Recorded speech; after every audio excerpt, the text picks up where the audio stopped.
Bienvenue à vous qui regardez cette vidéo. Cette vidéo sera un enseignement sur le sujet de l'enfer. Alors, puisque beaucoup se demandent s'il y a quelque chose après la vie lorsqu'on meurt ici sur Terre, alors y a-t-il quelque chose? Est-ce que l'enfer existe? Est-ce que le paradis existe?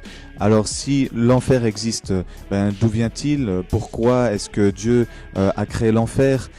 Quelle hiérarchie y a-t-il? Et où se situe l'enfer alors? Et puis tout un tas de questions viennent à notre esprit lorsqu'on parle d'une possibilité que l'enfer existe. Alors cette vidéo va expliquer que l'enfer existe bel et bien.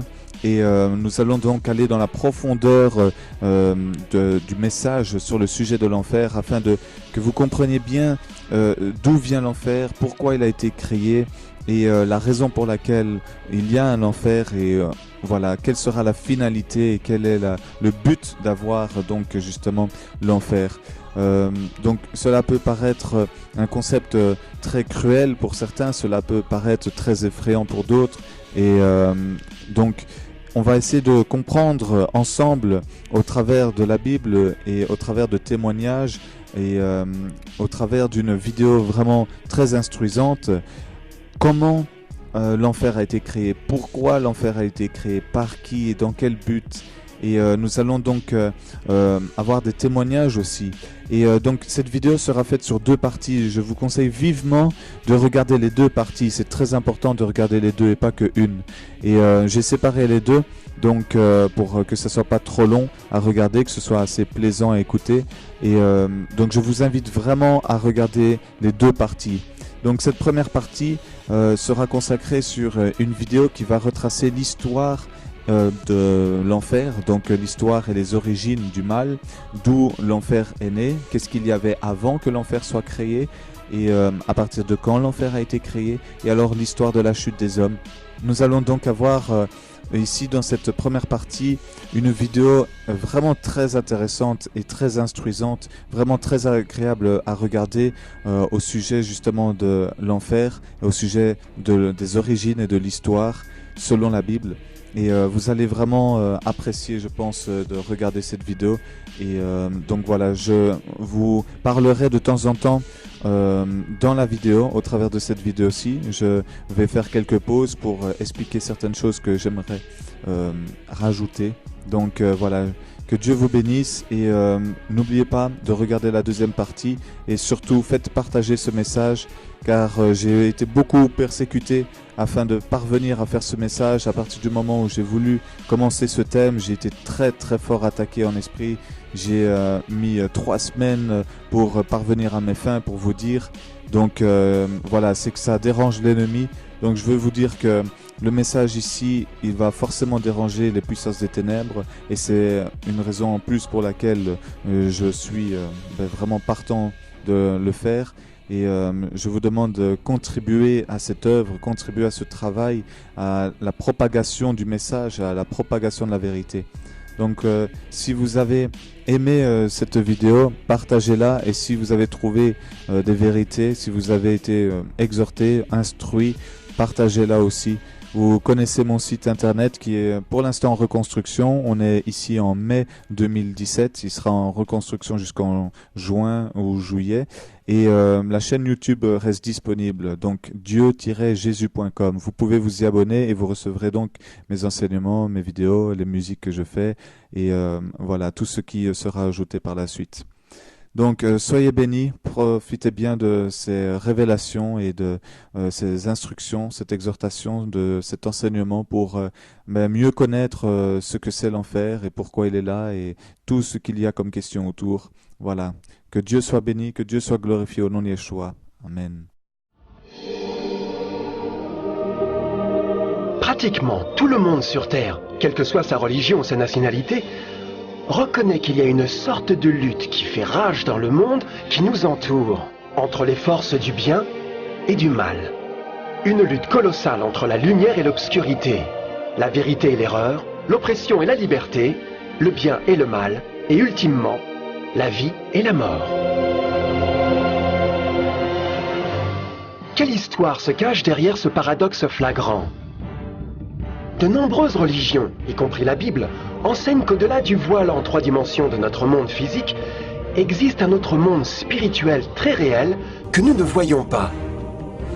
Dans ce domaine invisible qui nous entoure constamment, une bataille titanesque se livre entre le héros suprême vertueux et l'infâme méchant par excellence. La grande question est la suivante. Qui en sont les principaux protagonistes et où, quand et comment cette crise cosmique a-t-elle commencé? C'est le plus grand mystère de tous les temps et l'histoire vraie la plus incroyable qui ait jamais été racontée. Cette crise touche maintenant chaque personne sur Terre. Oui, chaque personne.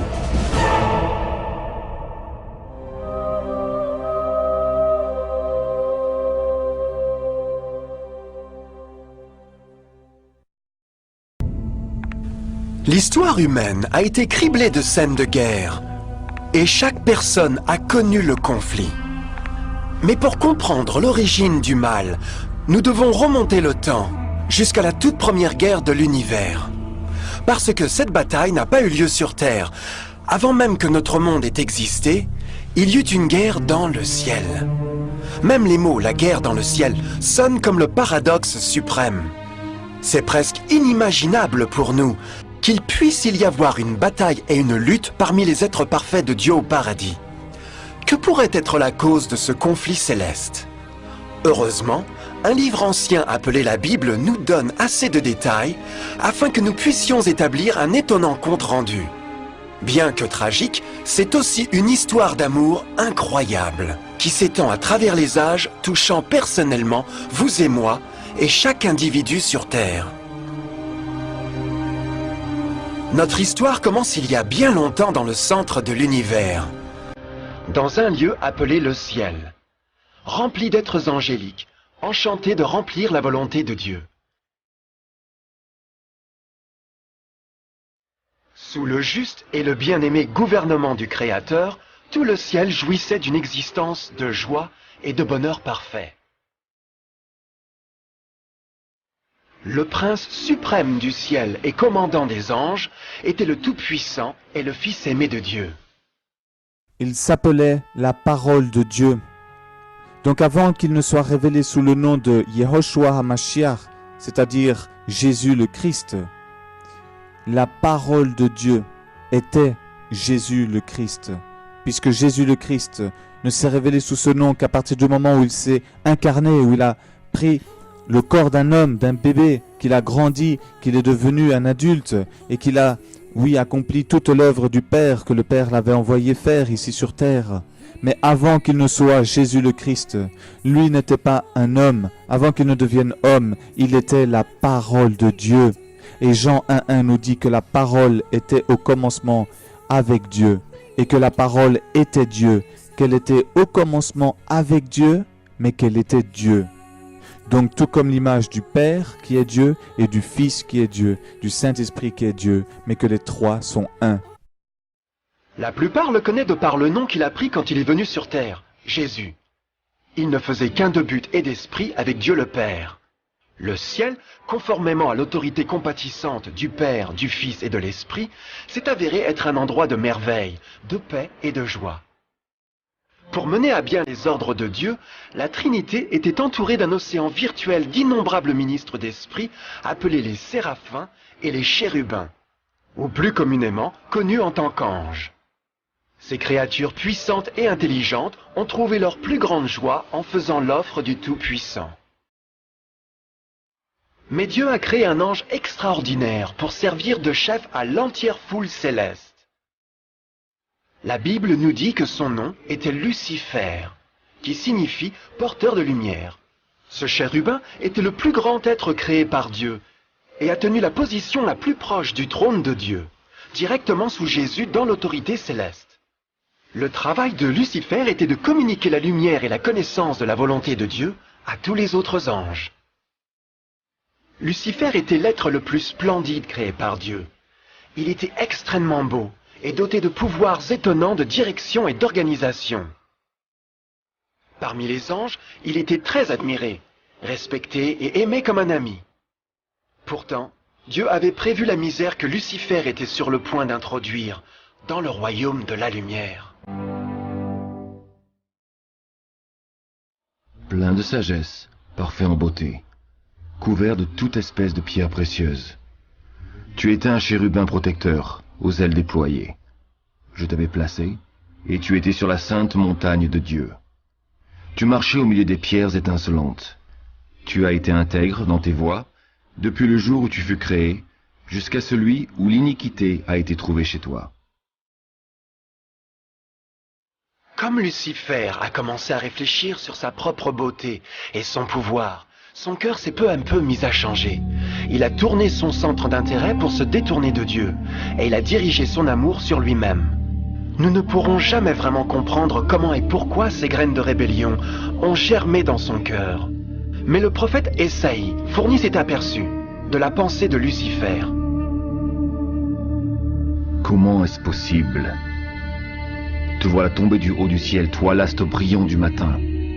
Te voilà jeté à terre, toi le vainqueur des nations. Tu te disais, je monterai jusqu'au ciel, je hisserai mon trône plus haut que les étoiles de Dieu. Je monterai au sommet des nuages, je serai l'égal du Dieu très haut.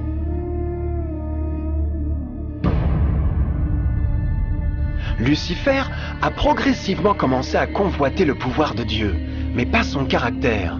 Comme il a pensé à ses extraordinaires capacités et à sa beauté, les tentacules malignes de fierté et de vanité ont saisi son esprit. Ce ressentiment et jalousie l'ont finalement conduit à violer la loi sainte de Dieu et à se rebeller contre son gouvernement.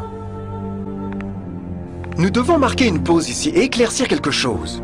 Alors une pause est nécessaire ici pour révéler quelque chose. C'est que depuis la création du royaume céleste et de toutes les créatures que Dieu a fait, l'enfer n'existait pas. Donc jusqu'ici dans cette explication de la vidéo, l'enfer n'existait pas encore jusqu'à ce moment-là. Donc jusqu'ici aucun ange ne s'était opposé à la volonté de Dieu, puisque le mal n'était pas encore présent et n'existait pas en soi. Mais du fait que Dieu, par amour, a donné le libre arbitre à ses créatures, il était probable qu'à partir du moment où quelqu'un, une de ces créatures, refuserait par libre choix de servir Dieu et de lui obéir, que le mal naisse et qu'il prenne forme. Il est important de savoir que Dieu n'a pas créé le mal. Le mal est en réalité le résultat de ce qui arrive lorsqu'on n'est plus dans l'obéissance de Dieu, lorsqu'on se rebelle contre lui et contre ses lois. Le mal a commencé à naître en premier dans le cœur de Lucifer, à partir du moment où il a désiré adorer sa propre personne et non plus le Dieu Tout-Puissant qui l'avait créé. Donc prenez bien en compte que Dieu n'a pas créé le mal et que ses créatures avaient le libre arbitre et que Lucifer avait choisi de lui-même se rebeller et de s'enorgueillir. C'est donc par lui et de cette façon que le mal a pu devenir existant et prendre forme. Et dernière chose, c'est que s'il n'y avait aucune loi à respecter dans le royaume de Dieu et dans l'univers, alors le mal et le péché n'auraient pas pu exister et prendre forme, car si tout était permis, nous ne pourrions donc enfreindre aucune loi, et nous ne pourrions pas pécher et être jugés. Mais parce que Dieu a fait des lois saintes et pures à respecter dans son royaume et dans l'univers, quiconque décide de ne plus les suivre et de les enfreindre, il crée lui-même le mal en soi et donne donc naissance aux ténèbres. Si aucune créature n'avait choisi de se rebeller contre Dieu et d'enfreindre ses lois pour ne plus lui obéir, alors l'enfer et le péché n'auraient jamais existé. Vous vous rendez compte? C'est à cause de ce Lucifer, c'est à cause de cette créature qui a décidé de se rebeller, qui était jalouse et orgueilleuse, que le mal est né et qu'il a pu prendre forme jusqu'à ce qu'on connaît aujourd'hui.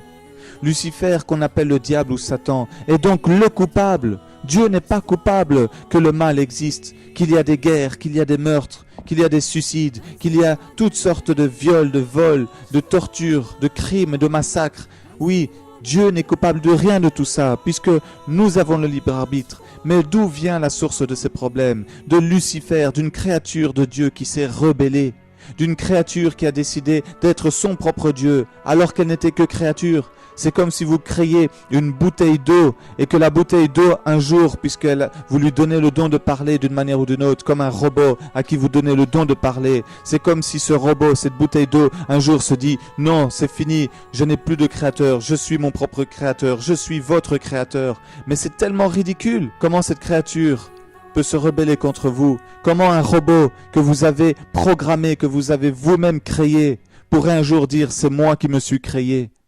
Eh bien, c'est exactement ce que ce diable a fait. Malgré son intelligence, malgré le poste qu'il avait dans le ciel, malgré son rang, malgré tous les trésors qu'il avait dans le ciel, malgré tout ce qui lui appartenait que Dieu lui avait donné, il a commencé à avoir cette pensée dans son cœur, qu'il allait être l'égal de Dieu, qu'il allait être au-dessus de tous. Quelle perte, quelle perte. Mais Lucifer, donc qu'on appelle le diable ou Satan, est donc le coupable et est celui par qui le mal a été créé. Dieu n'est donc en rien coupable. Mais j'en connais qui disent ou qui peuvent penser mais si Dieu savait que Lucifer allait se rebeller et créer le mal, pourquoi Dieu l'a-t-il créé? Je vais vous dire un exemple. Quand on veut être papa et maman, donc on aime notre femme, ou la femme aime son mari, et on en vient à un tel amour que le fruit de notre amour veut qu'on ait des enfants, une descendance. Vous pensez réellement qu'un papa et une maman qui désirent un enfant, si on leur disait « oui, votre enfant va faire des bêtises plus tard », vous pensez réellement que les parents vont dire « ah alors on veut plus d'enfants, non on va pas faire d'enfants puisqu'il va faire des bêtises plus tard ». Mais non, et c'est la même chose encore plus grandement pour Dieu. C'est pas parce que Dieu savait qu'il y en aurait qui feraient des bêtises qu'il allait se dire « ouais non je veux plus d'enfants ». Dieu, c'était son rêve le plus profond d'avoir des enfants. C'était ce qu'il avait dans son cœur. Dieu, même dans sa toute-puissance, il y avait quelque chose qui lui manquait. Il manquait de rien, mais il y avait quelque chose qui lui manquait dans le sens, il y avait quelque chose qu'il désirait ardemment et qui n'était toujours pas là. C'était une relation, une intimité avec des enfants, avec des fils. Il voulait des filles et des filles. Donc, pour achever ce plan, pour planifier cela, il a utilisé les anges. Et ces créatures étaient destinées à le servir pour ce plan merveilleux. Mais une de ces créatures s'est rebellée, parce que cette créature-là, elle aurait voulu être fils, elle aurait voulu être plus haut que ce qu'elle n'était. Elle était chérubin, c'était Lucifer, Satan, le diable, celui qu'on appelle le serpent ancien, le dragon. Et comme il n'avait pas ce rang qu'il désirait en soi, comme il voyait que l'homme recevait cela gratuitement et que l'homme était venu après lui, voilà que des pensées sont venues en lui et ont commencé à pervertir son âme et à le rendre désobéissant parce qu'il était jaloux et orgueilleux. Donc pourquoi Dieu a-t-il créé le diable? Parce qu'à la base, il n'était pas le diable. Il était Lucifer, un des anges les plus aimés dans le ciel, un des anges les plus beaux, les plus forts et les plus saints dans le ciel. Donc Dieu n'a pas créé un Satan. Dieu n'a pas créé le mal. Il avait créé un être de lumière, parfait et saint. Mais à partir du moment où cette créature parfaite et sainte avait le libre arbitre, donc à tout moment pouvait décider de continuer à suivre Dieu ou pas, à partir du moment où il a décidé qu'il n'allait plus suivre Dieu, voilà comment le mal est né. Dieu n'a jamais dit à Satan, à Lucifer, ne m'obéis plus. Au contraire, il l'a mis en garde de nombreuses fois. Satan savait ce qui allait lui arriver s'il désobéissait à Dieu. Il savait. Mais il a choisi son chemin, il a choisi de se rebeller, il a choisi aussi d'entraîner beaucoup dans sa chute.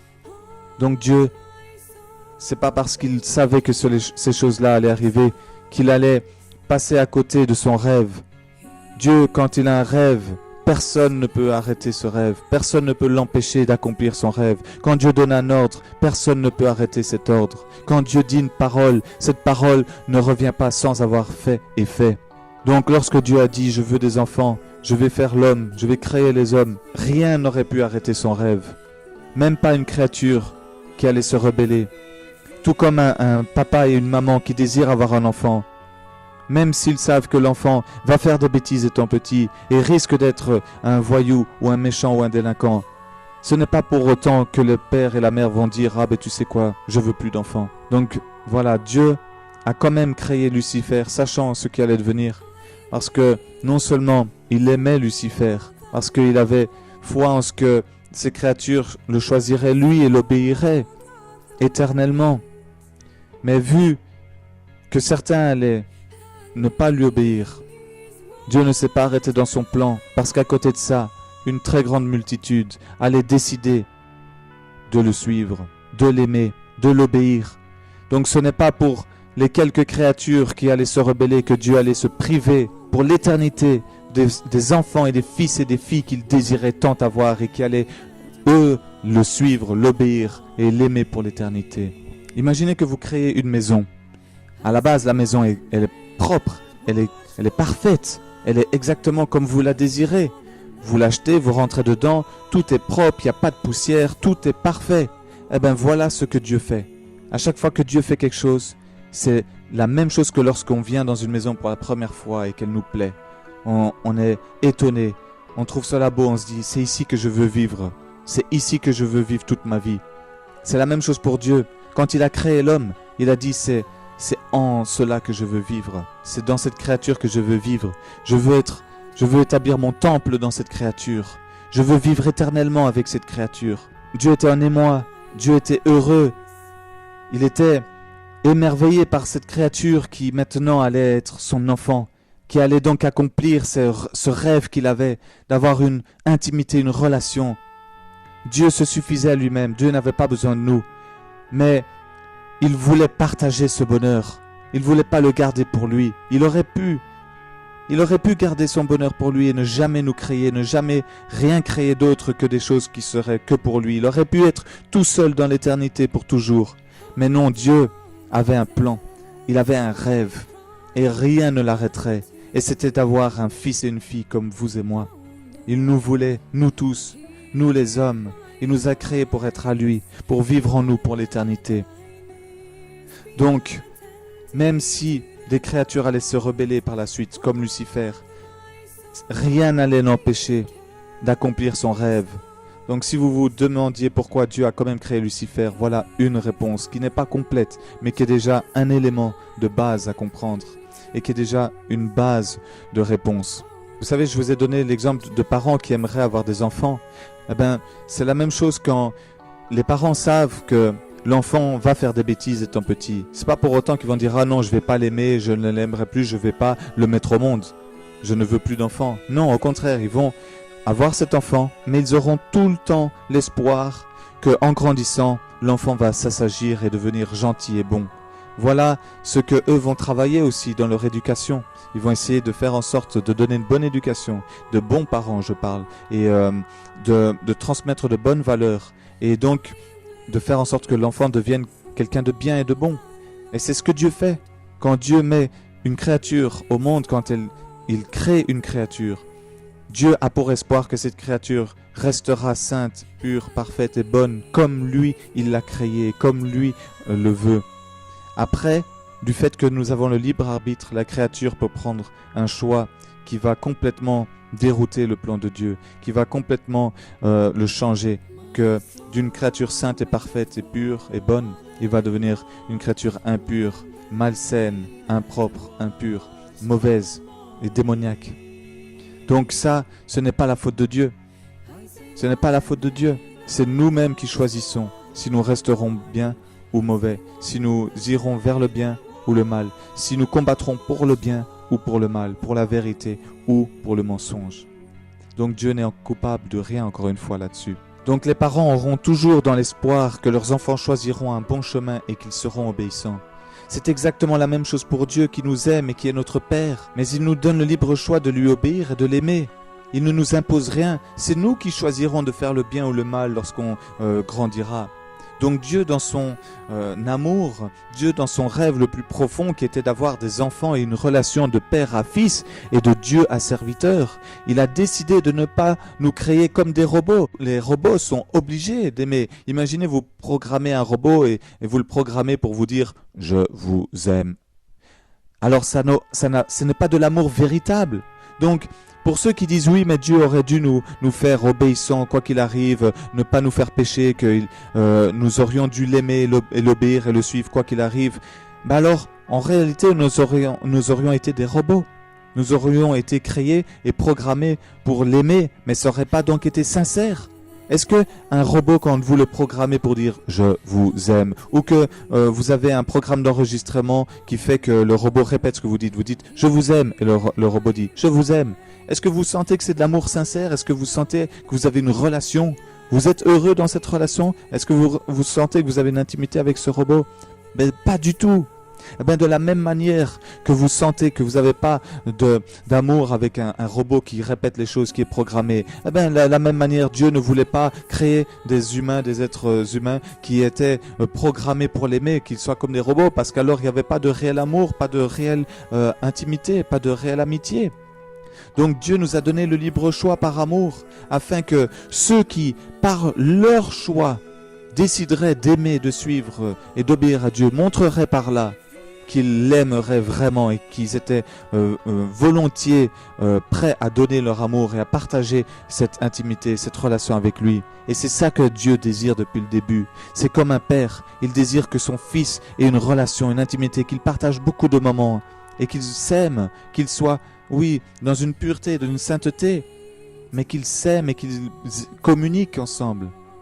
Donc voilà ce que Dieu a désiré. Donc voilà pourquoi Dieu nous a quand même créés, et que Dieu nous a créés sans qu'on soit obligé de l'aimer et de le suivre.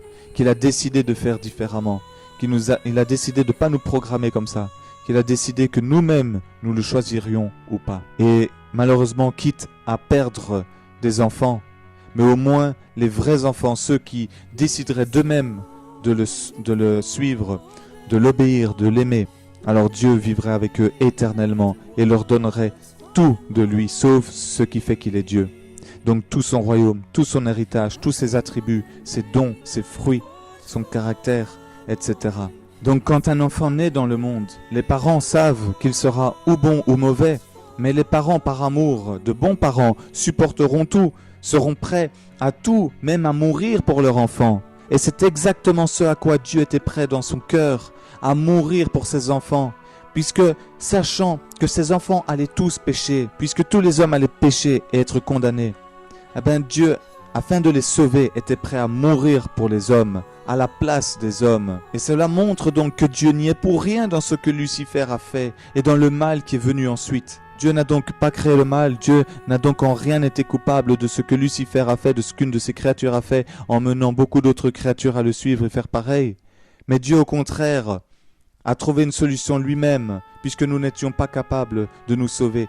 Pour nous sauver, il a décidé de lui-même venir.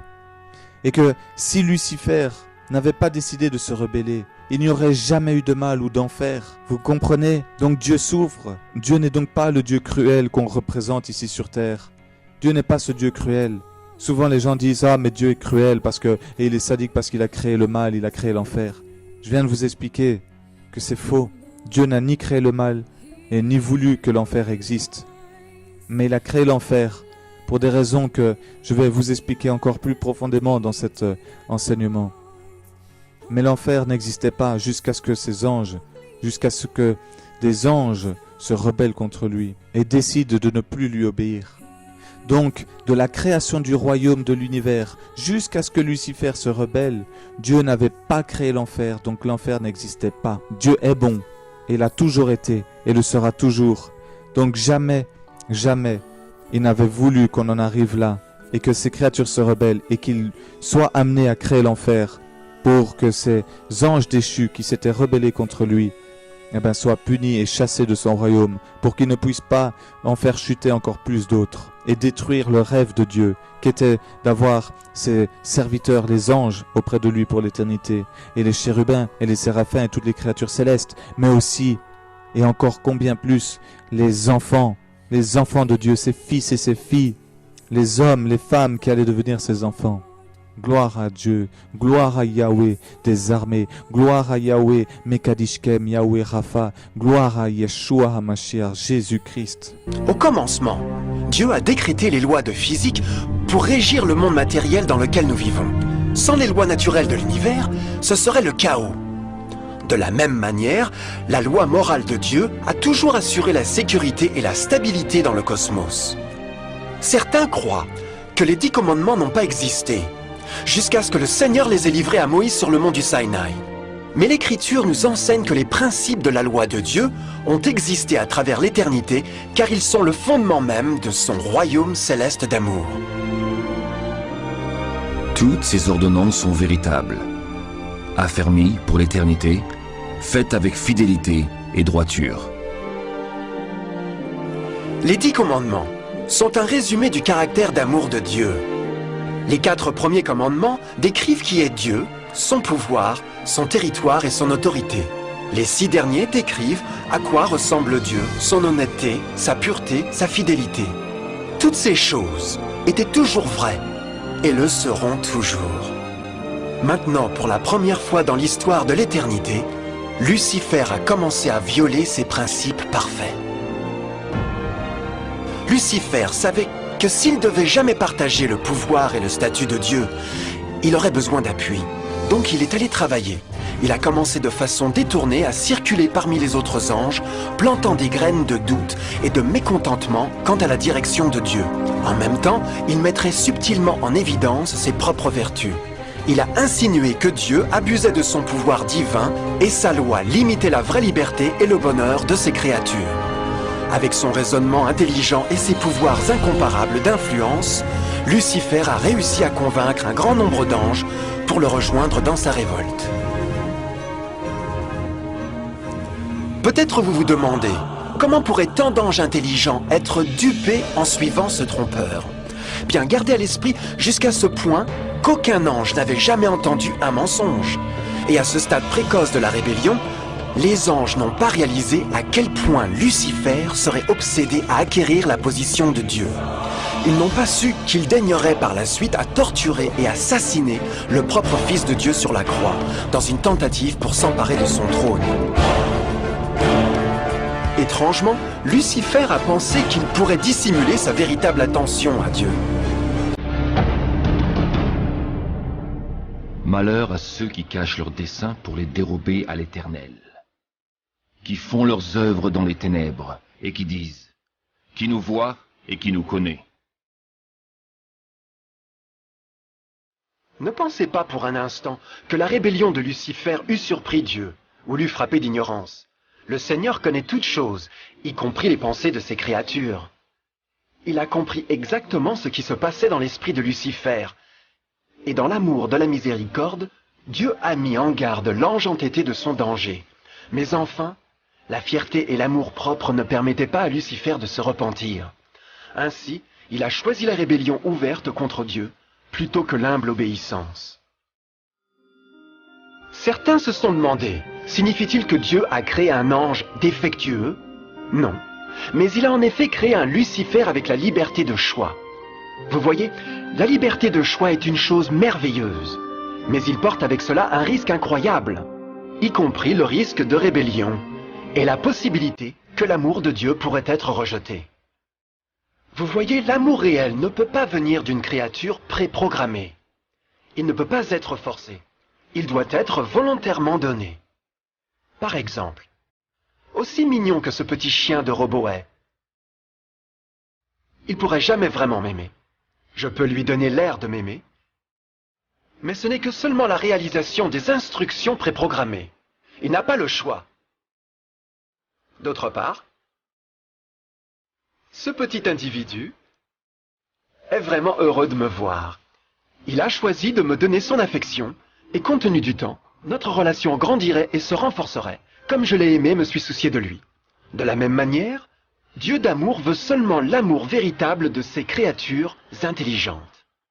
Et pour que cela arrive, ils doivent avoir le libre choix. La rébellion de Lucifer est la plus grande preuve qu'il y a vraiment eu cette liberté. Donc maintenant, la grande question était, comment Dieu répondrait à cette crise? Comment traiterait-il avec Lucifer et les millions d'anges qui se sont joints dans sa rébellion? Beaucoup se sont demandé pourquoi Dieu n'a pas immédiatement détruit le rebelle. Après tout, il pourrait facilement vaporiser Lucifer avec l'éclat de la foudre. Mais aurait-il vraiment résolu le problème? Non, au contraire. Cela aurait juste intensifié les doutes et les soupçons que Lucifer avait semés dans les esprits des anges. Souvenez-vous, Lucifer savait comme personne d'autre ne pouvait savoir le fonctionnement interne du gouvernement de Dieu. Sa destruction aurait été considérée comme faisant partie d'une couverture. Et la crainte de représailles, plutôt que l'amour, serait devenue la raison motivante de servir Dieu. Non, le Seigneur savait dans sa sagesse, la meilleure façon de répondre à la crise était de permettre qu'elle suive son cours. Ce serait la seule façon d'assurer que le mal ne monterait jamais de nouveau. Laissez-les pousser ensemble jusqu'à la moisson.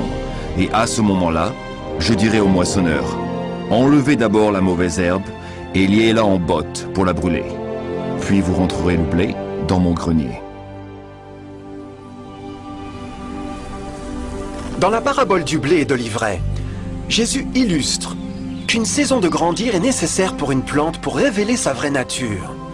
Dans sa compréhension infinie, Dieu savait que donner le temps au personnage réel de Lucifer serait de l'exposer, et les fruits amers de sa rébellion deviendraient évidents à tous.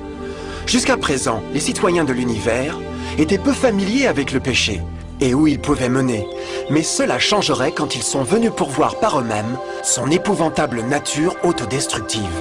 À la fin, la sagesse et l'amour du gouvernement de Dieu seraient maintenus pour toujours, et l'univers serait en sûreté. Comme Lucifer et ses partisans ont apporté leur rébellion au premier rang, le Seigneur savait qu'il n'y aurait pas de paix si l'on permettait de rester dans le ciel. Une ligne doit être tracée, mesure prise et les rebelles expulsés. Mais Lucifer et ses partisans ne partiraient jamais volontairement ou paisiblement. L'étape suivante était la guerre. Alors une bataille s'engagea dans le ciel. Michel et ses anges combattirent le dragon, et celui-ci se battit contre eux avec ses anges. Mais le dragon fut vaincu, et ses anges et lui n'eurent plus la possibilité de rester dans le ciel. L'énorme dragon fut jeté dehors. C'est lui le serpent ancien, appelé le diable ou Satan, qui trompe le monde entier. Il fut jeté sur la terre, et ses anges furent jetés avec lui. La Bible ne révèle pas exactement quelles armes ont été utilisées, ou combien de temps ce conflit cosmique a duré. Mais c'était une guerre comme aucun œil mortel n'a jamais vue. L'Apocalypse 12:4 nous dit qu'en fin de compte, Lucifer et un tiers des anges de Dieu ont été physiquement expulsés du ciel.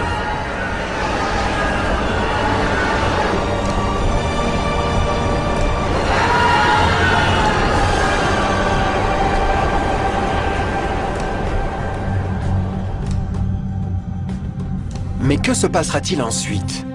Lucifer avait maintenant des milliers d'anges de son côté, mais il avait besoin d'une plateforme d'action pour continuer sa révolte. Bientôt, bien trop tôt, l'univers commencerait à comprendre comment pénibles et coûteux les salaires du péché pourraient être. Car la guerre n'était pas finie, elle venait de commencer. Lucifer, le porteur de lumière, était maintenant devenu Satan, l'adversaire.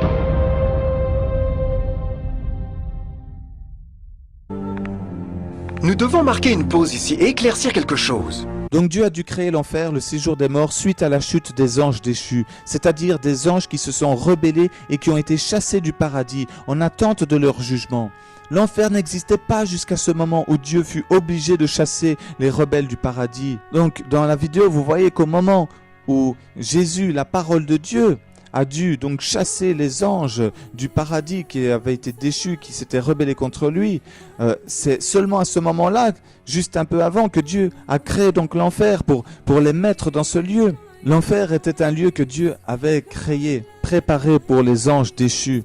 Donc au moment où on voit qu'ils sont chassés dans la vidéo du paradis, c'est là, à ce moment-là seulement, que l'enfer a commencé à recevoir ses habitants, les démons. Ce qu'on appelle des démons aujourd'hui, des mauvais esprits, ce qu'on appelle des fantômes, des extraterrestres, des aliens. Tout cela, ce ne sont que des mauvais esprits de Satan, ce sont que des anges qui ont été déchus et alors des créatures qu'ils ont créées pour combattre Dieu ici sur terre, pour combattre l'Église. Mais à la base, il n'y avait rien de tout ça. Dieu n'a jamais créé les mauvais esprits. Dieu n'a jamais créé Satan. Dieu n'a jamais créé le diable, l'enfer, dans un but, d'office en condamné. Donc Dieu a dû créer l'enfer, le séjour des morts, suite à la chute des anges déchus, c'est-à-dire des anges qui se sont rebellés et qui ont été chassés du paradis en attente de leur jugement. L'enfer n'existait pas jusqu'au moment où Dieu fut obligé de chasser les rebelles du paradis. Il avait donc créé ce lieu provisoire pour les démons et les diables, et pour Satan, Lucifer, qui a été transformé en diable. Et il faut que vous sachiez que tous ces anges déchus, lorsqu'ils avaient leur corps glorieux et qu'ils ont été chassés du paradis, ils ont reçu un corps, ils ont été transformés dans un corps qui n'était plus glorieux, qui était honteux. Et c'est ça qu'on voit, les images de démons avec des cornes, avec des grandes dents, très effrayants. C'est la réalité. Ils ont été privés de ce corps glorieux, de cette gloire qu'ils avaient reçue de Dieu. Ils n'étaient plus lumière, ils étaient ténèbres, ils étaient plus beauté, ils étaient maintenant monstruosité. Ils étaient plus bons, mais ils étaient maintenant méchants, mauvais. Donc toutes leurs pensées ont été perverties, ont été changées. Leur cœur, tout a été changé. Donc de tout ce qui était bien, ils ont été changés en mal. Tout ce qui était bien en eux est devenu mal. Voilà pourquoi Satan est la somme de tous les péchés. Il est la source du mal. Ils sont la source du mal. Ils ne font que le mal. Ils ne pensent que le mal. Ils ne veulent que le mal. Pour eux, ils sont condamnés d'avance. Ils le savent déjà. Ils vont être jugés. Voilà pourquoi maintenant, ils font le mal sans relâche, puisqu'ils n'ont plus rien à perdre, ils ont déjà tout perdu. Alors ne faites jamais allégeance et un pacte avec le diable, ne faites jamais allégeance avec les démons. Il y a trop de satanistes, de sorciers, il y a trop de voyants, de médiums, il y a trop de personnes comme vous et moi qui se sont égarées dans la vie, qui ont eu des problèmes et qui ont décidé de faire un pacte avec le diable pour recevoir de la puissance, du pouvoir, des femmes, de l'argent, que sais-je de plus. Mais à cause de cela, ils ont mis leur âme en jeu, ils ont vendu leur âme, ils ont dû leur donner ce qu'il y avait de plus cher, leur âme, parce qu'elle est éternelle et que c'est cette âme éternelle qui sera un jour avec le Seigneur si elle est sauvée. Mais si vous vendez votre âme, si vous faites allégeance avec le diable ou avec les démons, votre âme, vous l'avez perdue et donc vous ne pourrez plus jamais avoir accès au royaume de Dieu. Vous serez séparés pour toujours de l'amour de Dieu, vous serez condamnés. Donc ne croyez pas au diable, ne croyez pas en ces ruses qui veut vous donner des choses comme ça pour vous appâter. C'est comme les pédophiles qui disent « Viens mon enfant, tiens j'ai des bonbons » ou « Viens voir dans ma voiture, il y a ta maman qui m'a dit que je devais te prendre et il y a quelque chose pour toi, j'ai un cadeau pour toi, viens je vais te le montrer. » Vous savez, c'est comme ça le diable qu'il fait, il appâte comme un pédophile, il appâte les enfants de Dieu, il appâte. Et une fois que la personne, elle est dans un piège, donc voilà, il demande quelque chose en retour, il dit « Vends-moi ton âme et alors je te donnerai tout ce que tu désires. » N'acceptez jamais une telle chose, parce que votre âme, c'est ce qu'il y a de plus cher, c'est ce qu'il y a aucun prix. Voilà pourquoi le prix a été payé par celui qui était au-delà du prix, c'est-à-dire Dieu lui-même fait cher. Parce que l'âme, elle est éternelle et qu'elle est si précieuse aux yeux de Dieu. Mais le diable, pour lui, il veut gagner vos âmes, il veut les gagner afin de pouvoir les jeter en enfer et que vous soyez pour toujours condamnés comme lui. Ce qu'il désire, c'est que vous soyez rejetés par Dieu comme lui il a été rejeté, que vous soyez mauvais maintenant comme lui il est devenu, que vous n'ayez plus de gloire, plus de sainteté, plus de pureté, plus de lumière et que vous soyez rejetés par Dieu et que vous soyez détestés du royaume, oui, et détestés des anges. Voilà, parce que lui, c'est ce qui est arrivé à lui. Et égoïstement, puisqu'il est jaloux, égoïste et envieux, voilà ce qu'il cherche à faire. Oui, il cherche à détruire le monde et ses enfants. Il cherche à attaquer tout le monde pour amener avec lui dans sa chute le plus d'âmes possible. Donc ne vous faites pas avoir. N'acceptez jamais de faire une telle chose. Ne vous rabaissez pas à cela. Dieu peut sauver une âme, toujours. Dieu peut vous donner tout ce que vous avez besoin, tout ce qui vous sera nécessaire. Dieu pourvoira. Donc vous n'avez pas besoin de faire un pacte avec qui que ce soit ou quoi que ce soit, seulement avec Dieu, avec Jésus-Christ, avec le Saint-Esprit. Donc beaucoup de personnes se trompent sur Dieu en pensant qu'il est cruel et que Dieu, sachant que des âmes allaient finir en enfer, qu'il n'aurait pas dû le créer, qu'il n'aurait pas dû créer ces âmes. Mais s'il n'avait pas péché, si ces âmes, ces créatures de Dieu n'avaient pas péché, ce lieu pour les anges déchus, les démons, il n'aurait jamais existé. Et puis une autre chose, si maintenant Dieu n'avait pas créé l'enfer, tous ces anges qui s'étaient rebellés contre lui, où auraient-ils été? Ça veut dire qu'ils auraient dû rester dans le paradis et ils auraient perverti comme ça tous les anges jusqu'à ce que tous les anges, pas un seul, continuent à obéir et aimer Dieu. Vous croyez réellement que Dieu allait laisser faire cela? Non. Donc il fallait trouver une solution, il fallait trouver une solution radicale. Et la seule solution qu'il y avait, c'était de créer un endroit où il serait à part. Et à partir duquel, oui, il pourrait opérer et combattre Dieu, mais qu'il ne serait plus dans ce mélange, qu'il ne serait plus... parce que la lumière n'a rien de commun avec les ténèbres. Il fallait donc un endroit pour les ténèbres et le mal, un endroit pour le bien. Oui.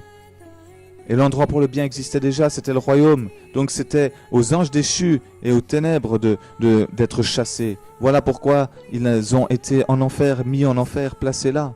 Parce que si maintenant les anges auraient pu rester dans le royaume, ils auraient eu l'éternité pour corrompre le royaume, pour détruire le royaume, pour détruire tout ce que Dieu avait créé et fait, et tout ce que Dieu voulait, pour détruire le rêve de Dieu, le plan de Dieu.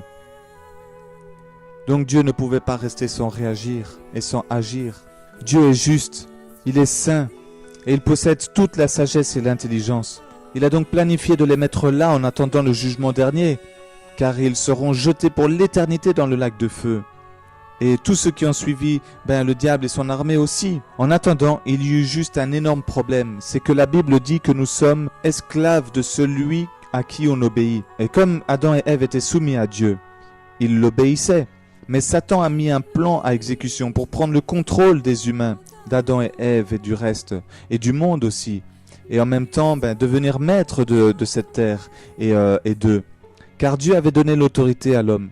Et il avait donné à l'homme de dominer sur la terre et sur tous les êtres vivants. Donc ce diable savait que s'il réussissait à rendre Adam et Ève désobéissants, qu'ils deviendraient par ruse vicieuse leur maître, puisqu'on devient maître de celui à qui on obéit. Donc si maintenant ils désobéissaient à Dieu et qu'ils obéissaient à Satan, Satan devenait leur maître. Satan savait ça, Lucifer savait cela. Donc par une ruse vicieuse, il pouvait faire en sorte qu'ils deviennent maîtres d'Adam et Ève. Car Dieu avait dit à Lucifer, qui était devenu Satan et qui avait commencé déjà à se rebeller, que tous ceux qui le suivraient seraient jetés avec lui en enfer et condamnés pour l'éternité dans le lac de feu.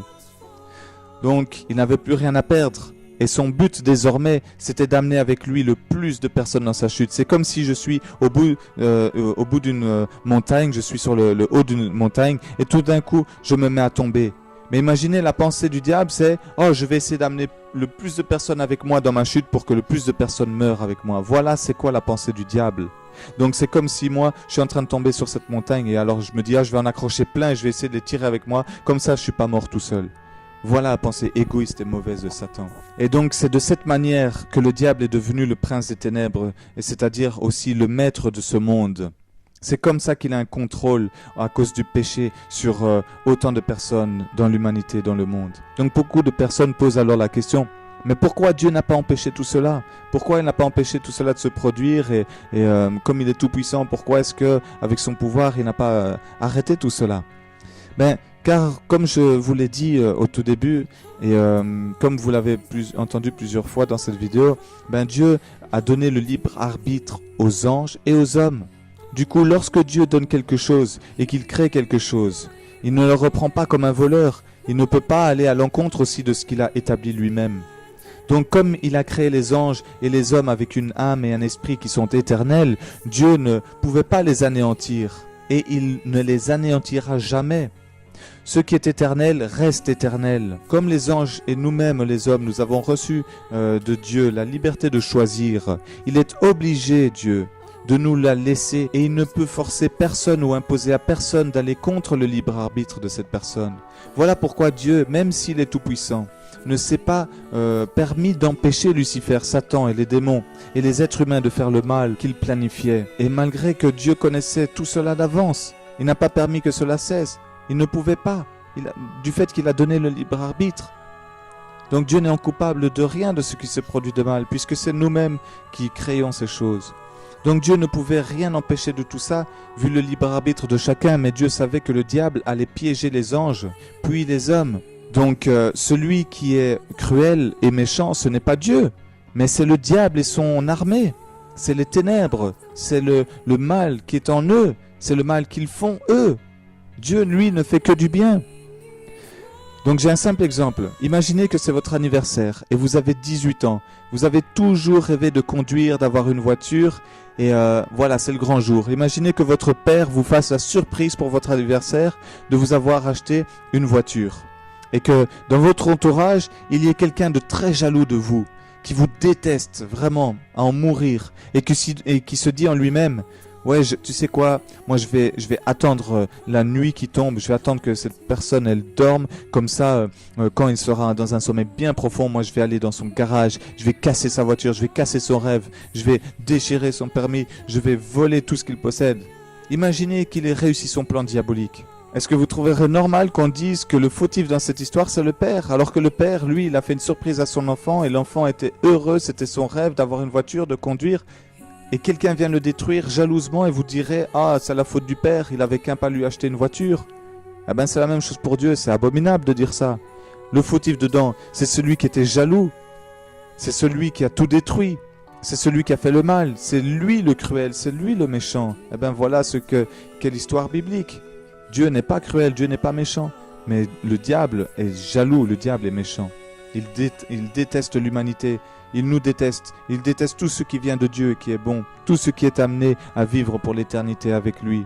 Lui veut le détruire, veut le voler, le tuer. Et donc, est-ce que vous trouverez cela normal que vous commenciez à détester votre père pour le fait que votre voiture qui a été offerte gratuitement et généreusement, qu'elle ait été détruite? Mais non, ce n'est pas normal du tout de penser comme ça, parce que c'est la personne qui justement a tout fait pour détruire et qui a été jalouse envers vous que vous devez détester. Et c'est lui qui a détruit la voiture, c'est pas votre père. Donc pourquoi s'en prendre et détester votre père qui n'avait rien fait de mal? C'est la même chose avec Dieu. Dieu n'a rien fait de mal. Dieu a tout créé de bien, il a tout donné gratuitement et généreusement, alors pourquoi on s'en prendrait à lui? Donc comprenez que Dieu est ce Père qui donne généreusement et gratuitement et qui réalise les rêves de ses enfants. Et la personne qui a tout détruit, c'est le diable qui veut détruire tout ce que Dieu fait de bien et que Dieu a fait parfait et saint à la base. C'est donc le diable qui est cruel et pas Dieu. Le Père a voulu faire plaisir, ce n'est pas de sa faute si quelqu'un de mauvais et mal intentionné a tout détruit, a volé. Donc c'est la même chose pour Dieu. Donc ce n'est pas de la faute de Dieu qu'une de ses créatures qu'il a créées a commencé à désobéir, à commettre des péchés et à créer le mal en fait. Mais ayant le libre arbitre que Dieu a donné par amour et généreusement et gratuitement, ce sont les créatures elles-mêmes qui ont choisi de tout détruire, de voler et de tuer, qui sont responsables de leurs actes. C'est eux qui méritent d'être condamnés et qui méritent justement qu'on leur dise qu'elles sont cruelles et que oui, elles ne méritent pas de vivre et qu'elles doivent être punies. Et Dieu est tellement bon qu'il savait à l'avance que certaines de ces créatures allaient se retourner contre lui et combattre contre lui et faire chuter l'humanité tout entière. Et Dieu, malgré cela, oui, Dieu a décidé de quand même créer ces créatures par amour pour elles, pour leur donner une chance. Oui, pour leur donner même plusieurs chances, puisque nous les hommes, à chaque fois que nous demandons pardon, Dieu nous redonne des chances de revenir à lui, de nous sanctifier, de nous laver de nos péchés. Il nous donne une chance pour nous approcher de lui, de son caractère. Dieu nous donne des millions de chances à ceux qui l'obéissent et qui l'aiment, pas aux autres. Donc il faut pour cela croire en lui, l'obéir et l'aimer. La bonté de Dieu est tout le contraire de ceux qui disent que Dieu est cruel et sadique et qu'il n'aurait pas dû créer Lucifer, qu'il n'aurait pas dû créer les hommes, etc. Et donc c'est parce qu'ils n'ont pas compris l'amour de Dieu, ils n'ont pas compris qui était le diable et ce qu'il avait fait dans le cœur de l'homme et dans l'humanité. Et puis si Dieu était cruel, il aurait donc laissé l'homme à son propre sort aussi. Tout le monde sans exception aurait fini en enfer et oui, là on aurait pu dire que Dieu était cruel. Que s'il avait vu à l'avance que tout le monde allait être condamné et puni en enfer et qu'il n'avait rien fait, qu'il nous avait pas sauvés, là oui on aurait pu dire Dieu est cruel, maintenant on est tous en enfer et Dieu nous a créés pour finir en enfer en fait. Mais non, ce n'est pas le cas. Dieu ne nous a pas créés pour aller en enfer. Dieu a créé l'enfer pour les anges et les démons à la base, pas pour les hommes. Mais le diable a trouvé une astuce pour que les hommes aussi, qui suivraient le diable et ses mensonges, puissent eux aussi chuter et finir en enfer dans l'attente du jugement, dans l'attente d'être jetés après le jugement dernier, après de devoir passer devant Dieu, de rendre compte de ses actes, d'être jetés dans le lac de feu avec eux. Voilà la ruse du diable. Dieu n'avait jamais voulu ça comme cela. Dieu est bon, il est merveilleux, il est tellement plus bon et plus merveilleux qu'on le pense. Oui, il nous aime tellement qu'il a décidé de préparer et mettre en place un plan pour sauver le monde, justement. Et les humains d'une mort certaine et d'une condamnation certaine, puisque nous étions d'office tous condamnés, puisque nous allions tous pécher, nous avons tous péché. Sauf Jésus, c'est le seul homme qui n'a jamais péché. Voilà aussi un des traits de Dieu, qu'il est parfait, qu'il est sans péché.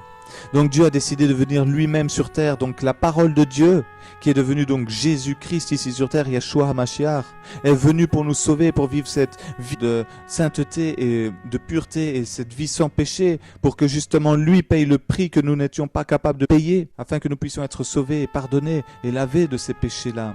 et que nous puissions donc recevoir la vie éternelle en lui, par lui et pour lui, et vivre éternellement dans le royaume de Dieu avec lui et pour lui. Donc il a décidé de venir lui-même sur terre en engendrant sa parole pour devenir chair, s'incarner en homme et sauver l'homme et la femme, en vivant lui-même une vie parfaite, pure et sainte, sans péché, pour mourir ensuite sur une croix à la fin de sa vie et être humilié, se rabaisser au niveau de ses créatures, afin que par sa mort et par son sang pur et saint, il puisse vaincre le plan du diable qui était d'envoyer toutes les âmes en enfer et dans le lac de feu avec lui, mais aussi de pardonner et purifier tous ceux qui croiraient en Jésus-Christ, en sa parole, et en son Fils, donc en Dieu, donc en son Fils, le Fils unique de Dieu, Yeshua HaMashiach, et donc rendre à l'homme tout ce qu'il avait perdu à cause du péché, à cause de l'orgueil du diable et de la jalousie de Lucifer, de Satan, oui, de ce dragon, ce serpent ancien et de son armée de démons.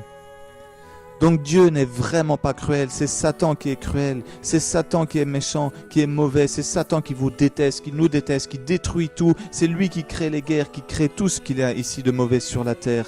Mais Dieu nous a sauvés, Dieu est venu nous sauver. Voilà pourquoi il est important d'accepter le plan par lequel il nous a sauvés, c'est-à-dire d'accepter l'œuvre de la croix, que Jésus-Christ est mort sur la croix, qu'il a versé son sang pour nous, qu'il est mort pour nous et qu'il est ressuscité. Parce que s'il n'avait pas ressuscité, alors à quoi bon? Mais comme il a ressuscité, Dieu a le pouvoir de nous ressusciter par lui. Et comme il a été glorifié, de nous glorifier en Jésus-Christ, par Jésus-Christ et pour Jésus-Christ. Voici donc à partir de maintenant le deuxième chapitre de la vidéo qui explique la chute de l'homme et du plan de Dieu pour nous sauver.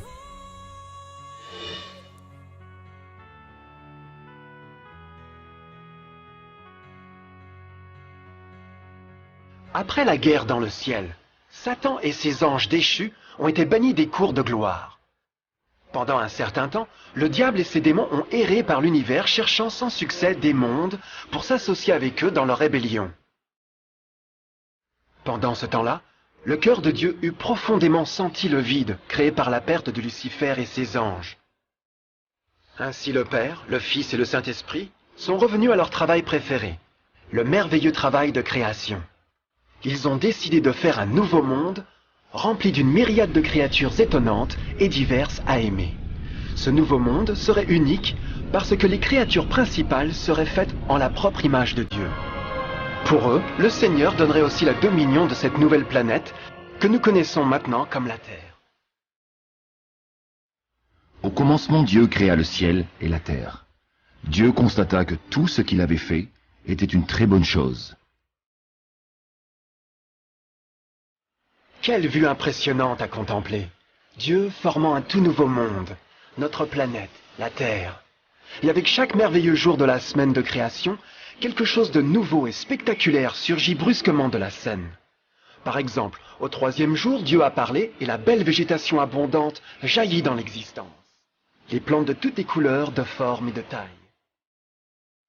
Le cinquième jour, le monde a été rempli d'éblouissantes créatures exotiques, qui pouvaient ou monter à travers le ciel ou naviguer librement par les eaux bleues.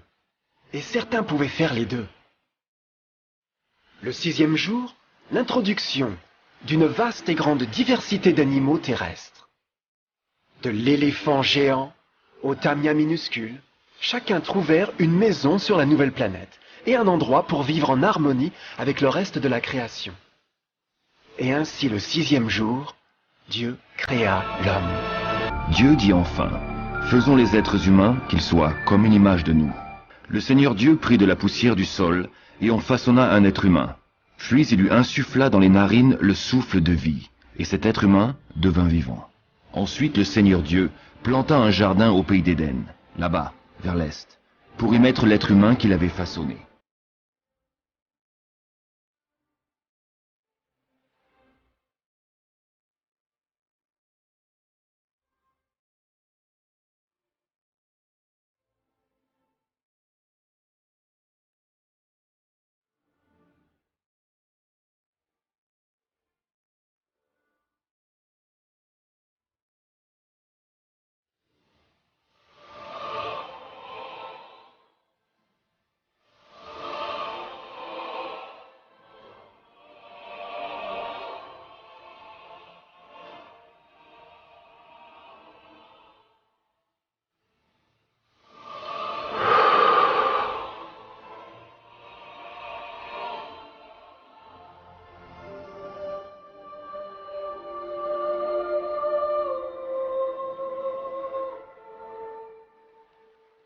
Quel immense honneur que d'être fait à l'image de Dieu. Être un individu libre, penseur, autonome. Au début, l'homme n'était pas conscient de sa nudité. C'était probablement parce qu'avant de pécher, il était vêtu de gloire et de lumière.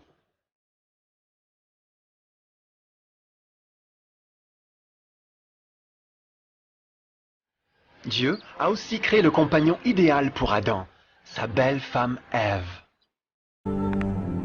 Nous devons marquer une pause ici et éclaircir quelque chose. Je veux juste ajouter une précision, c'est qu'on parle ici d'Ève comme étant la femme d'Adam. Mais dans le ciel, on ne prendra ni ne donnera de femme en mariage, car on sera comme les anges de Dieu, nous dit la Bible. Donc nous serons tous frères et sœurs.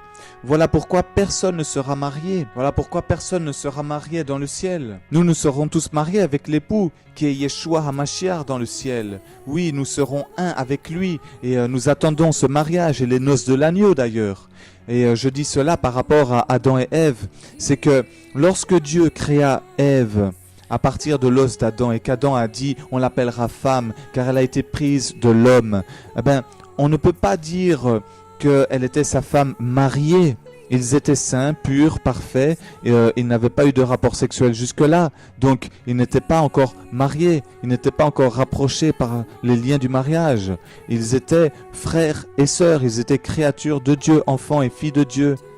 Ils étaient semblables, ils étaient donc des frères et des sœurs sans aucune mauvaise pensée l'un envers l'autre, sans avoir de rapport sexuel. Ils ne s'embrassaient pas et il n'y avait pas toutes ces choses-là. Ce n'est qu'à partir du moment où ils ont chuté et qu'ils ont été chassés du jardin d'Éden, qu'ils ont été privés de la gloire de Dieu et du revêtement de sa gloire et de leur corps glorifié, de leurs vêtements de lumière et blanc. Oui, c'est à partir de ce moment-là qu'ils ont eu des désirs dans la chair. C'est à partir du moment où ils sont devenus terrestres dans la chair, qu'ils sont devenus animaux dans leurs pensées, dans leurs désirs, que oui, le désir de se marier, d'avoir des enfants est venu. C'est par la suite seulement. Donc ce n'est qu'après la chute.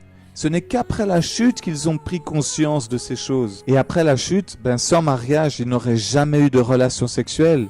Donc c'est une fois qu'ils ont eu l'envie d'avoir une descendance et de se marier, c'est Dieu lui-même qui a révélé à ce moment-là à Adam et Ève qu'il voulait donc qu'ils se marient afin que Dieu puisse avoir des filles et des fils par eux. Voilà le rêve de Dieu. Comment le rêve de Dieu pouvait s'accomplir justement d'avoir des enfants et des fils de Dieu? C'était qu'Adam et Ève aient des enfants et des fils de Dieu. Donc oui, au bout d'un moment, ils ont voulu se marier, ils ont voulu avoir des enfants, mais en réalité c'était le plan de Dieu dès le commencement. Dès le commencement.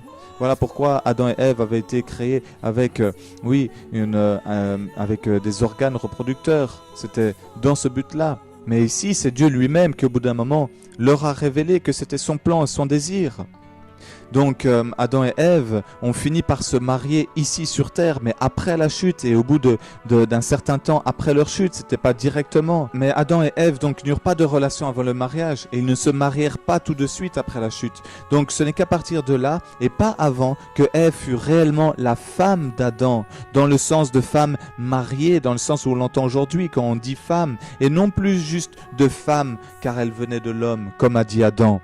Mais là, de femme, dans le sens où nous l'entendons aujourd'hui, c'est-à-dire lorsqu'on se marie, la fille qu'on marie devient notre femme.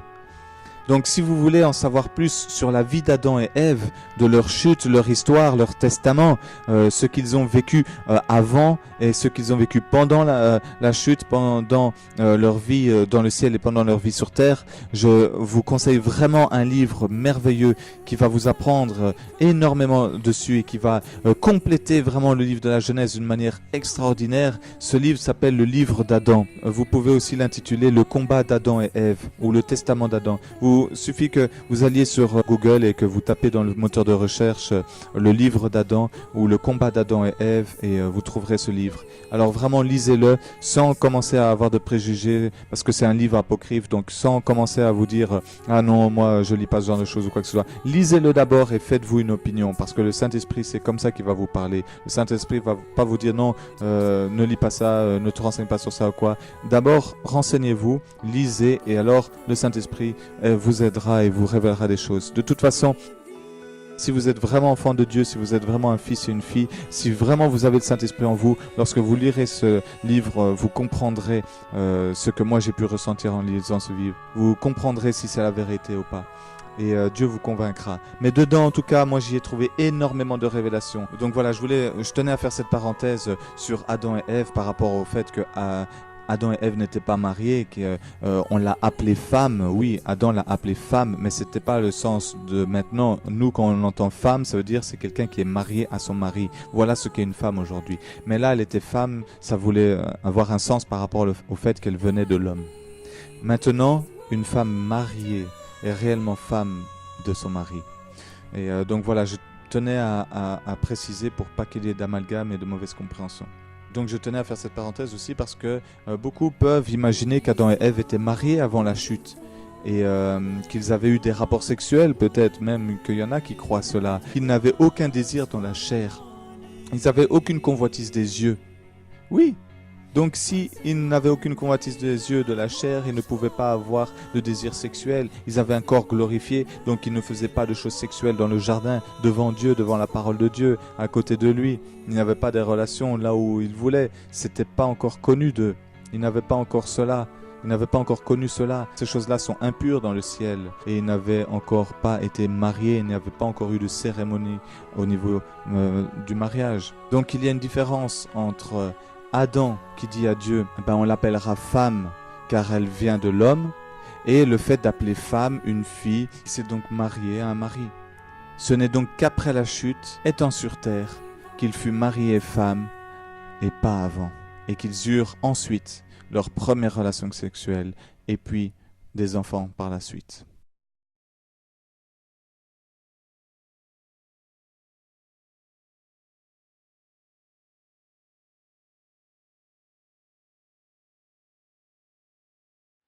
La paire joyeuse a été placée dans un jardin magnifique, parfaitement conçu pour augmenter leur bonheur. Pour Adam et Ève et les autres créatures de la terre, ce fut aussi un privilège divin donné de procréer à leur propre image. C'était l'intention de Dieu que le genre humain conserverait la dominion sur ce paradis parfait, pour toujours. Éternellement heureux et en bonne santé, il travaillerait avec la flore du jardin de Dieu, tout en appréciant l'affection et la compagnie de toutes les créatures sous leurs soins. L'environnement que nos premiers parents ont connu se distinguait énormément du monde d'aujourd'hui. Les roses n'avaient aucune épine, les insectes ne mordaient ou piquaient, et les lions et les agneaux gambaderaient doucement ensemble. Mais la plus grande bénédiction fut que les gens vécurent en harmonie parfaite avec leur Créateur. Chaque 7e jour, Adam et Ève se reposeraient de leur travail agréable et tiendraient l'ouverte communion bienheureuse avec la visite de leur Créateur. C'était un splendide, merveilleux monde. Et cet état heureux aurait continué par l'éternité si seulement nos premiers parents avaient témoigné leur fidélité par un simple test.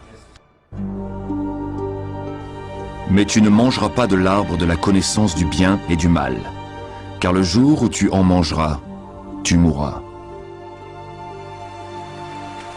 Parce que l'adversaire a contaminé l'univers avec sa rébellion, le Seigneur a vu la nécessité d'un test simple d'amour et de fidélité. Rappelez-vous, les bons anges avaient juste vu un tiers de leurs amis chassés du ciel pendant la guerre. Comment pourrait-on être sûr que ces nouveaux humains ne seront pas du côté de Lucifer et la cause de plus d'ennuis? Donc, le Seigneur a placé un arbre unique dans le jardin. Un arbre dont le fruit ne devait pas être mangé sous peine de mort. Le passage de ce simple test d'obéissance démontrerait l'allégeance d'Adam et Ève à Dieu et à la foi en ses paroles. Bien sûr, c'était un test d'amour.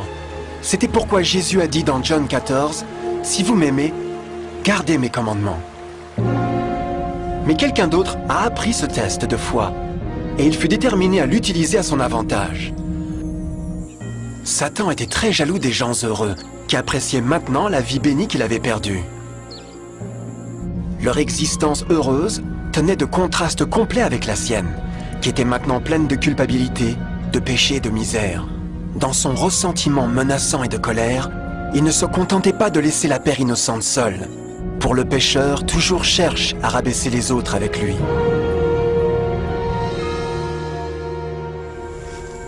Et alors un jour, comme Ève s'engagea dans son travail agréable, elle se trouva seule et dangereusement près de l'arbre défendu. C'est là que Satan a vu son occasion. En utilisant un serpent d'hypnose comme son moyen, l'ange déchu a appelé Ève de l'arbre et a pensé à s'engager avec elle dans la conversation.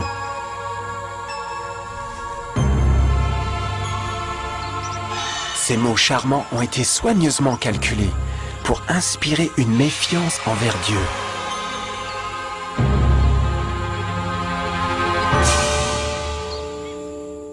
Alors le serpent dit à la femme, « Vous ne mourrez point, mais Dieu sait que le jour où vous en mangerez, vos yeux s'ouvriront, et que vous serez comme des dieux, connaissant le bien et le mal. » La femme vit que l'arbre était bon à manger et agréable à la vue, et qu'il était précieux pour ouvrir l'intelligence. Elle prit de son fruit et en mangea. Elle en donna aussi à son mari, qui était auprès d'elle, et il en mangea. Tragiquement, comme Ève écoutait la douce voix soyeuse du tentateur, elle commença à avoir des doutes sur la parole de Dieu. Le serpent l'avait séduite avec la promesse de renforcer le pouvoir et la sagesse. Elle l'a trouvé séduisant. Quels autres pouvoirs pourrait-il lui donner? Et alors, bien qu'elle venait juste de rencontrer le serpent, elle eut confiance en ses paroles au-dessus de Dieu, qui l'avait créé et lui avait fourni sa maison au paradis. Donc, Ève a mangé le fruit interdit. Et peu après, a persuadé son mari pour en faire de même. Adam aurait pu choisir de rester loyal envers Dieu, mais il a mis son amour pour sa femme au-dessus de son amour pour Dieu. Comme nos premiers parents ont donné leur allégeance à l'ennemi, la dominion de la terre a été revendiquée par Satan. Vous le savez bien, si vous vous mettez au service de quelqu'un pour lui obéir, vous devenez les esclaves du maître auquel vous obéissez. Personne ne peut servir de maître. Ce monde deviendrait maintenant le champ de bataille final entre le bien et le mal. Et les cœurs de chaque homme et femme deviendraient le prix. Peu, Adam et Ève avaient réalisé à ce moment-là, mais leur seul moment de méfiance et de défi ouvrirait les vannes de souffrance sur des millions d'individus pendant des milliers d'années.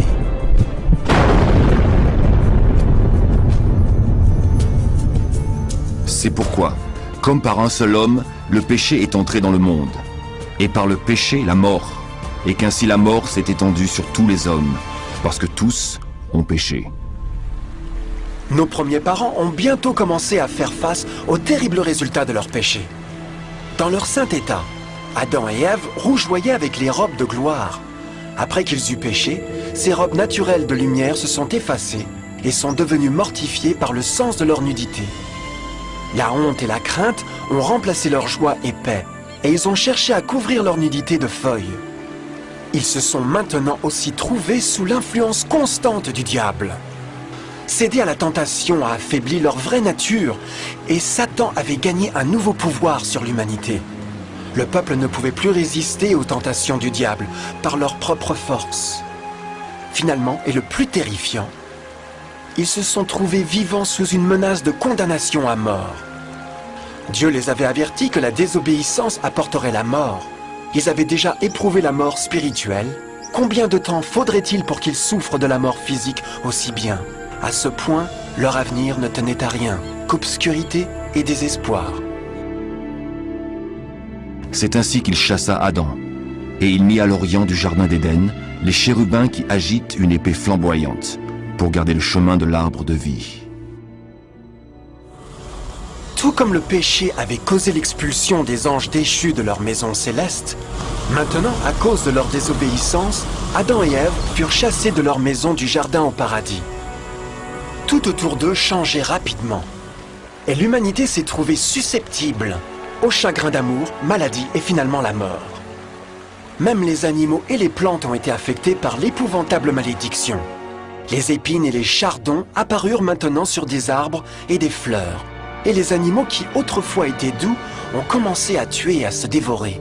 Le pire résultat fut que le péché avait séparé l'humanité de Dieu.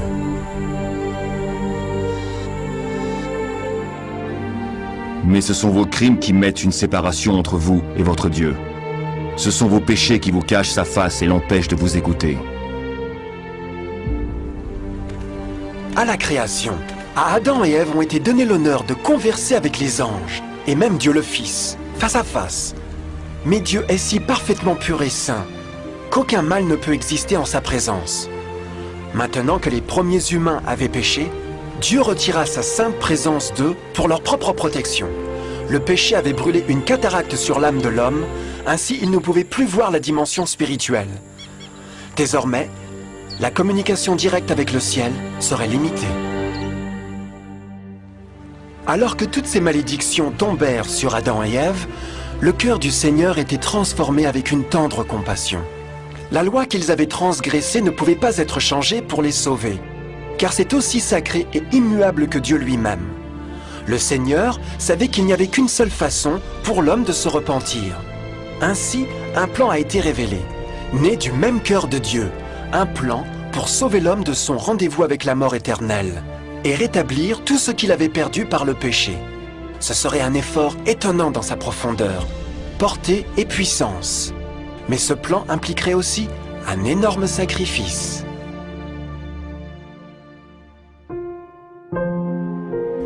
Voici comment Dieu a manifesté son amour pour nous. Il a envoyé son Fils unique dans le monde afin que nous ayons la vraie vie par lui. Et l'amour consiste en ceci.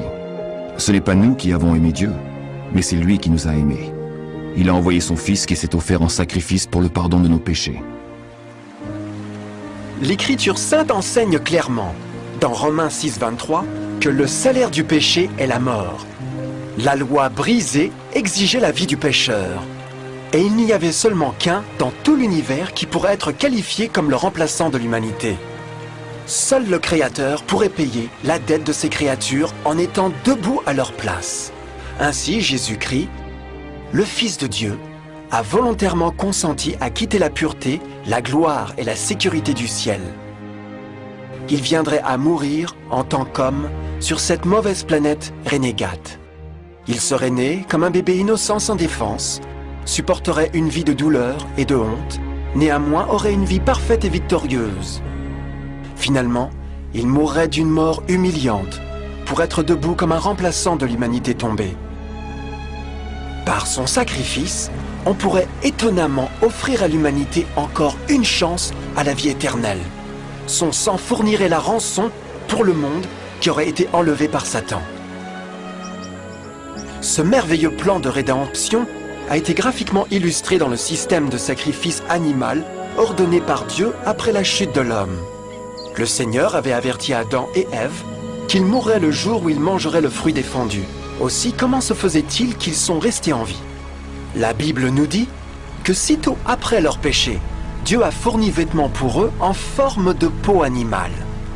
C'est digne de remarquer que l'Apocalypse se réfère à Jésus-Christ comme l'agneau tué dès la fondation du monde.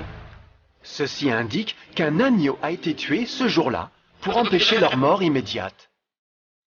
Par la foi, dans ce sacrifice, leur condamnation à mort a été symboliquement transférée d'eux à la créature innocente. L'agneau était bien sûr une représentation de Jésus.